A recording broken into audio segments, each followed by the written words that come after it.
Ancient Egypt is one of the most fascinating civilizations of all time. For thousands of years, the Egyptians developed many innovations that we still use today. Let's find out why being a farmer in ancient Egypt was unbearable. Viewer discretion is advised for this video, as some of this video may be offensive or disturbing. We, the makers of this video, in no way support or condone the actions of the subjects featured. During the summer, the temperature could reach over 120 degrees Fahrenheit, which made working in the fields during the day almost impossible. And in the winter, there were occasional cold spells which could damage crops, like toothpaste, indoor plumbing, a mechanical clock, and even glasses. The ancient Egyptian government controlled the production of several important crops. While the pyramids are impressive feats of engineering, they also required a massive amount of resources to build. They still had to deal with one of the worst things about ancient Egypt: the bureaucracy. The ancient Egyptian government was one of the most bureaucratic governments of its time. This meant that farmers had to deal with a lot of paperwork. Would you want to go back in time and try it for yourself? Or maybe you'd rather stay in the present, where at least you won't have to worry about giant crocodiles. Either way, there's no denying that ancient Egypt was an amazing civilization. Even though it was full of hardships, it was also full of innovation and accomplishment. If they wanted to build a new irrigation system or plant new crops, they had to get permission from the government first. They also had to keep detailed records of everything they grew and sold in case the government wanted to audit them. All of this paperwork was not only annoying, but it also took up valuable time that the farmers could be spending working on their farms. This meant that the pharaohs often diverted resources away from the people to build their own lavish tombs. From the giant crocodiles to the slave labor and the paperwork, it's hard to imagine anything worse. But hey, at least it wasn't boring. There is never a shortage of action when you read trying to survive in one of the most dangerous places on earth. Just ask any of the farmers who lived in ancient Egypt. They'll be happy to tell you all about it. Assuming they haven't been driven insane by the heat and the paperwork yet, it is estimated that the construction of the Great Pyramid of Giza required over 20,000 workers and took over 20 years to complete. Between the dangerous environment, the slave labor, and the paperwork, it's hard to imagine a more miserable job. So count your blessings, you never lived in ancient Egypt. All of this had a negative impact on the farmers, since they were already struggling to produce enough food for their families. And now the pharaohs were taking precious resources away from them to build their own tombs, including grain, flax, and vegetables. This meant that farmers couldn't grow these crops unless they had the government's permission. And if they were caught growing them illegally, they would face severe punishment. The government used this control to their advantage, often using food shortages as a way to get back at farmers who had fallen out of favor with the ruling class. They still had to deal with the pharaoh's army of slave labor. As mentioned before, ancient Egypt had some pretty advanced technology for its time, but it was all built on the backs of slaves. Pharaohs would force their citizens into unpaid labor to build their monuments and projects. This meant that farmers had to spend a portion of their year working on projects that benefited the pharaoh rather than their own farms. And if they weren't careful, they might find themselves spending a lot more time working for the pharaoh than they expected. If the pharaoh decided that he needed a new pyramid built, he would simply tell his army to grab as many able-bodied men as they could find and force them into labor until the project was finished. Sometimes entire villages would be wiped out when building these monuments. Without it, there would have been no civilization in the area. They would often turn to the farmers and demand that they pay higher taxes. This could be in the form of cash, grain, or even human labor, and if the farmers couldn't come up with the money, they would be punished severely. The Egyptians kept detailed records of who owed what in taxes, and those who were delinquent were often put in prison or had their property seized. Egypt was also home to some of the deadliest animals in the world, such as venomous snakes, scorpions, and deadly insects. And if those didn't scare you enough, then maybe the fact that ancient Egypt was also home to some of the largest crocodiles in history would. The largest crocodile ever recorded was an Egyptian crocodile that was hunted in the Nile River in 1937. It measured over 20 feet long and weighed almost a ton. That's longer than the average bus and heavier than a fully grown polar bear. These enormous reptiles were known to attack humans and livestock, making it dangerous to go near the water. To make matters worse, these massive beasts were considered sacred animals by the Egyptians, which meant that farmers couldn't even kill them to defend themselves against them. The river provided water for drinking, a way of transporting people and goods, and most importantly, for farming. But while the river brought life to the Egyptians, it could just as easily take it away from them. Every year the river would flood, destroying crops and washing away the soil that the farmers had spent months building up. If the river flooded too much or too little, it could lead to famine and hardship for the people. They also developed some really advanced technology for their time, such as ramps to move large blocks of stone and a rudimentary form of accounting. And let's not forget about their impressive monumental architecture, such as the pyramids and temples they built across the country. But life as an ancient Egyptian was not all fun and games. The Nile River was the lifeline of ancient Egypt, but that wasn't the only natural disaster the farmers had to deal with. The weather in ancient Egypt was also not very forgiving. But even if the farmers were able to survive the harsh environment, it wasn't just the pharaohs that the farmers had to worry about. When the government found itself needing extra money, And if you thought that couldn't get any worse, it did. The farmers were also forbidden from growing certain crops. Another thing that farmers hated about ancient Egypt was the pharaohs' obsession with building huge tombs for themselves. But even if the farmers were able to survive the harsh environment, the slave labor and the pharaohs' obsession with building tombs, as you can see, there were many things about ancient Egypt that we would not want to live through today. In conclusion, the life of a farmer in ancient Egypt was far from ideal. Now that you know how terrible it was to be a farmer in ancient Egypt, meet the most hated pharaoh of Egypt, Akhenaten, who turned his back on everything Egypt stood for and in the process became one of history's biggest religious fanatics. Akhenaten was born into the Egyptian royal family around 1353 BC.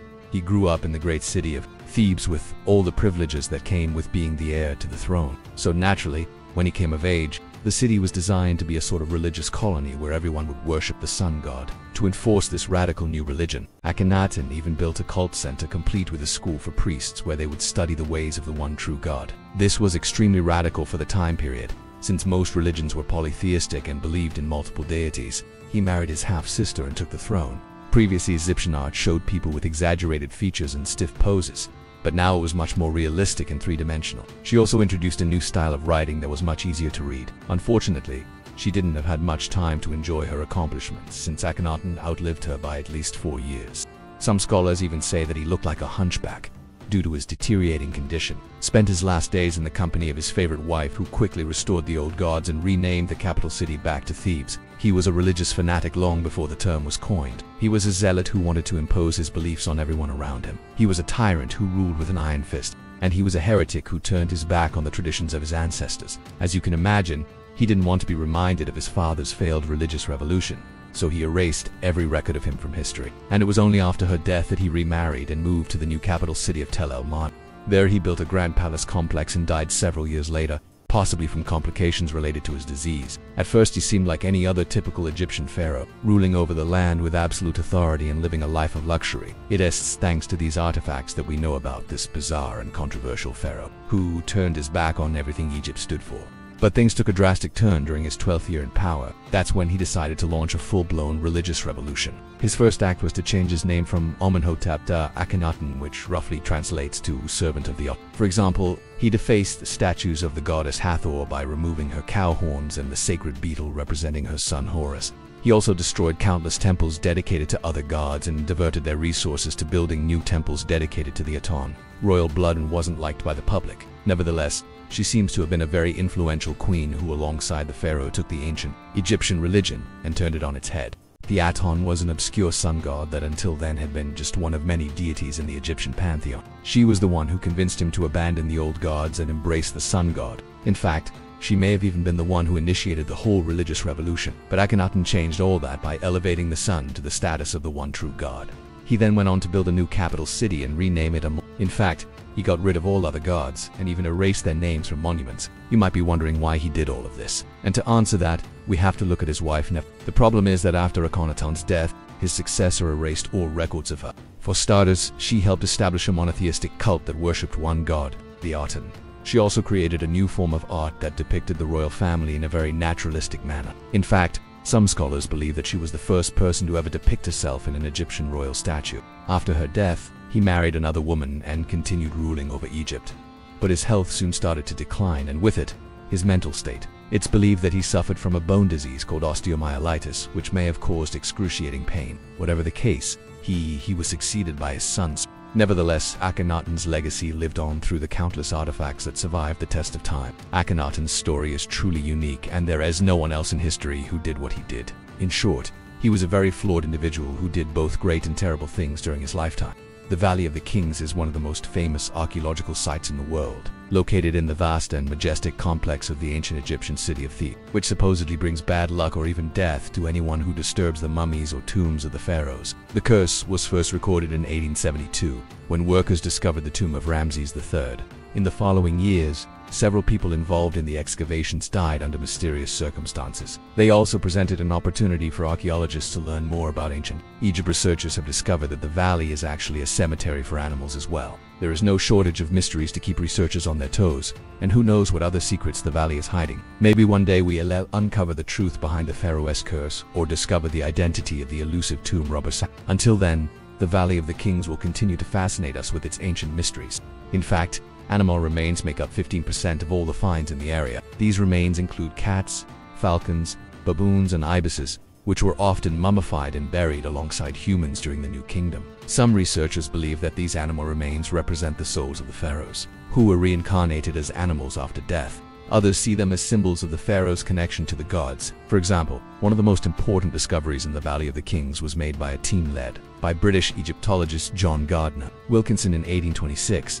They found a series of tombs in the Valley of the Nobles, which were intact because they had been sealed with mud bricks, rather than the traditional stone masonry used for royal tombs. This allowed the treasures inside to remain untouched and provided valuable insights into the burial practices of the time, leading to speculation of a curse. However, there is no evidence to support the existence of such a curse, and deaths can be attributed to natural causes or coincidence. Despite this, the legend persists and has been popularized by fictional works like the movie The Mummy. Let me know in the comments below. And don't forget to subscribe for more videos about amazing discoveries. See you next time. It's the burial place of many pharaohs. When Carter found the tomb in 1922, he was initially unsure if he should excavate it due to the potential dangers involved. He decided to do it anyway, and soon after, several members of his team fell ill or died. This leads some to believe that the tomb's curse was real. However, the actual cause of their ailments was likely due to environmental factors, such as dust and bacteria from the tomb entering their lungs, a condition known as museum disease. Including the boy-king tomb, the tombs in the valley were often targeted by thieves looking for valuable artifacts to sell in the black market. In fact, many of the tombs had been robbed in antiquity, including those of Ramses III, who lived in the 6th century BC and was responsible for robbing at least 12 royal tombs. The secret of how he managed to pull off such a feat still baffles research. But while we may know about the discovery of his tomb by Howard Carter in 19, there are many more secrets hidden within this valley that continue to fascinate research. Let's find out. One of the most famous curses associated with the Valley of the Kings is the so-called pharaohs curse. Another famous curse is the one associated with the discovery of Tutankhamun's tomb. But the Valley of the Kings holds other secrets that have nothing to do with curses. One of these is the issue of tomb robbers. While tomb robbers were a problem in antiquity, but perhaps the most fascinating secret of the Valley of the Kings is the one that lies beneath our feet, so to speak, the soil itself. These are just a few of the many secrets hidden within the Valley of the Kings. From curses to tomb robbers to animal remains, which secret surprised you the most? The Nile River, which flows for 6,650 kilometers through northeastern Africa, was considered sacred by ancient Egyptians. It was believed to be the source of life in the barren desert, and thus all celebrations took place on its banks. Our journey will focus on the lavish lifestyle of the Egyptian upper class during this time. It was used not only to mask unpleasant odors, but also to add a touch of luxury to the dining experience. In fact, ancient Egyptians were among the first to experiment with perfume, and their methods were highly advanced for the time period. As already mentioned, ancient Egyptians had a refined taste in food and drink. As a result, the country's rulers had access to a wide variety of imported goods, including spices, ivory, and exotic animals. The wealth and luxury of ancient Egypt is evident in the tomb of the boy pharaoh Tutankhamun, which was discovered almost a century ago. Despite his young age when he died in 1323 BC, his burial chamber contained an array of valuable treasures. During this period, Alexandria emerged as one of the world's wealthiest cities, attracting scholars and intellectuals from across the known world. This fascination led to the establishment of the first Egyptian museum in London, showcasing artifacts from the British Museum's collection. The magnificent ruins of temples and monuments stand as testament to the ingenuity and creativity of this ancient civilization. The grandeur of the pyramids, the intricacy of the tombs, and the enigmatic hieroglyphics continue to inspire awe and wonder. The study of ancient Egypt has provided valuable insights into a bygone era, shedding light on the beliefs, customs, and achievements of a society that thrived thousands of years ago. Through ongoing excavations and research, new discoveries are made that challenge existing theories and expand our understanding of this fascinating civilization. Over the years, more museums dedicated to ancient Egyptian artifacts have been set up in places like Cairo, Berlin, and Paris. Join us next time as we explore more aspects of ancient Egyptian life and culture. Don't forget to stay tuned for more updates. The famous Library of Alexandria, renowned for its vast collection of scrolls and books, became a center of learning and research. The Ptolemaic rulers actively encouraged trade and cultural exchange, leading to the fusion of Greek and Egyptian customs. However, this era also witnessed political instability and internal conflicts, ultimately contributing to Egypt's decline, including over 5,000 objects made from gold, precious stones, and other materials. Among the most remarkable items were 2 chariots with sphinx thought to have been gifts to the pharaoh from the kingdom of Nile. Such riches highlight the power and influence of the Egyptian monarchy at the time. They enjoyed a variety of dishes made with locally sourced ingredients, including fruits, vegetables, meats, and fish from the Nile River, enabling the construction of massive projects such as the temple complex at Karnak and the iconic Abu Simbel, Life for ordinary people differed greatly depending on their occupation and location within the kingdom. While the elite enjoyed banquets filled with wine, perfume, and dance, commoners likely had more modest meals. Nevertheless, ancient Egyptian society was relatively stable, with a strong emphasis on maintaining order and balance. The abundance of resources allowed rulers like Ramesses II to lead military expeditions deep into the Middle East, engaging in battles against the Hittites in modern-day Turkey and Syria. Their cuisine was not only delicious, but also visually appealing. Cooks took pride in presenting their dishes on golden plates adorned with intricate designs. When it came to beverages, ancient Egyptians preferred wine, which they often imported from neighboring regions. They also had a special fondness for beer, which was brewed using a process similar to modern-day brewing. They utilized a technique called enfleurage, which involved placing flowers on mats and covering them with animal fat. After allowing the scent to infuse into the fat, they would scrape off the excess and collect the fragrant residue.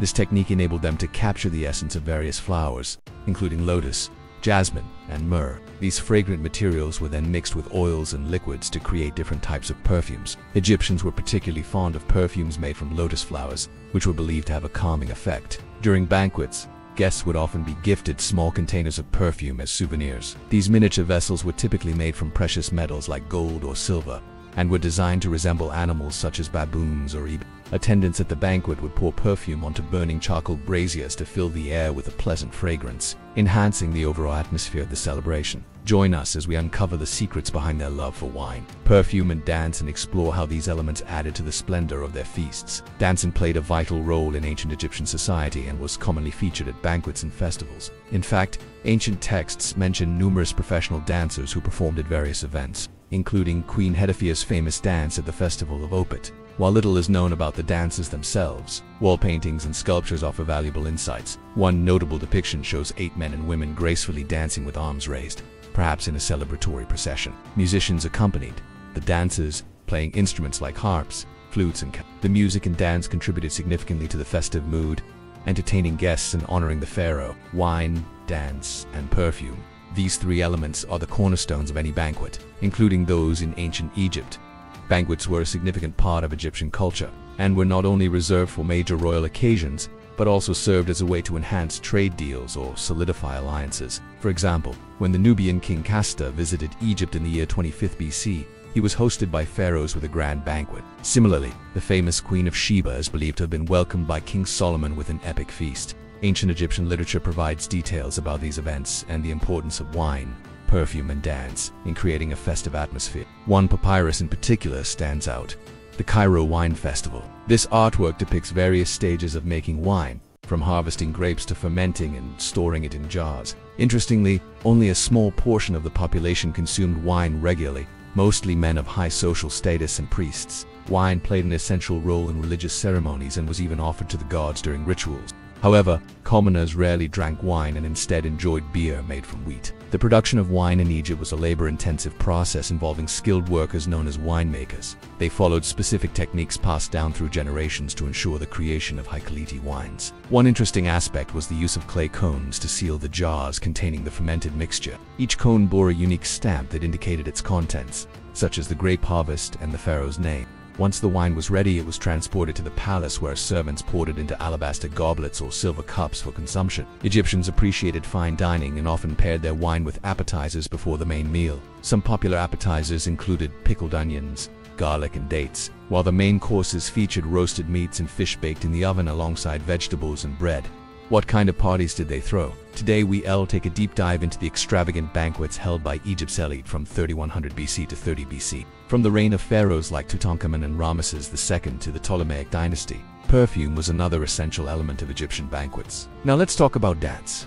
What did they eat and drink? At the height of its power, Egypt controlled much of the Mediterranean coast, including parts of modern-day Libya, Turkey, and Israel. During the New Kingdom, Egypt's borders stretched from the Levant to Nubia, encompassing vast agricultural lands. This territorial expanse facilitated the accumulation of wealth. It's important to note that not everyone in ancient Egypt lived in luxury. The Ptolemaic dynasty marked the last phase of ancient Egyptian civilization before its conquest by Rome. In the late 19th century, the discovery of several Egyptian mummies in Europe sparked a surge in interest in ancient Egypt today. The legacy of ancient Egypt continues to captivate people worldwide. So there you have it, a glimpse into the world of banquets on the Nile.